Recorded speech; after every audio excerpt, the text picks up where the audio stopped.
Hey, what's good with you guys? Thank you for tuning in to another episode of Burn the Books. It's your boy Birdman here. That Cat Wesley is over here off to the side. He wasn't here whenever I tried to do this the first time around. He's over here just chilling. We've got a couple of picks for you guys for the NBA slate on Tuesday. But first, I want to tell everybody Happy Martin Luther King Day. I didn't do any Martin Luther King basketball picks, but I did do NFL. But I didn't even mention it. Happy holiday to everybody. I hope everybody enjoyed it. First off, I wanted to mention that we went 3-4 on our NFL picks. Pittsburgh did not cover the plus 10, but the overs got there, and then in the Tampa Bay game, Tampa Bay ended up covering the plus 3, and the under stayed there. It was at 41. Baker Mayfield looked amazing. There might be two NFC East coaches getting fired this week. We'll really find out.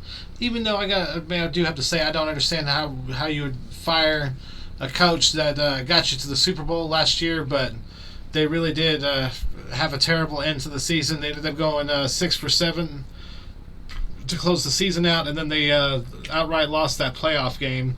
So they definitely have some things to look at.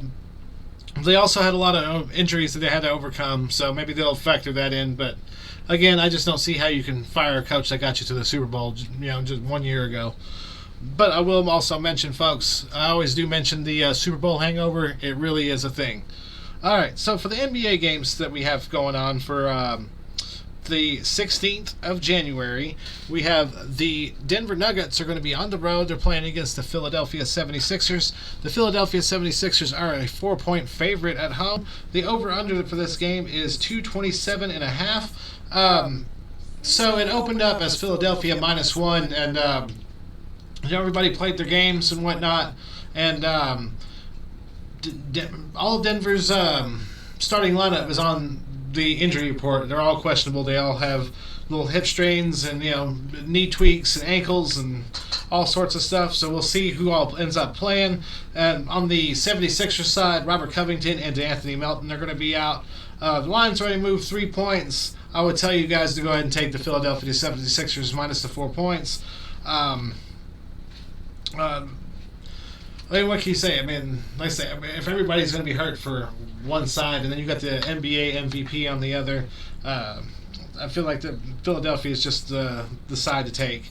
The next game that we have for you guys next is the Sacramento Kings. We have them playing on the road against the Phoenix Suns. Phoenix Suns are 4.5-point favorite.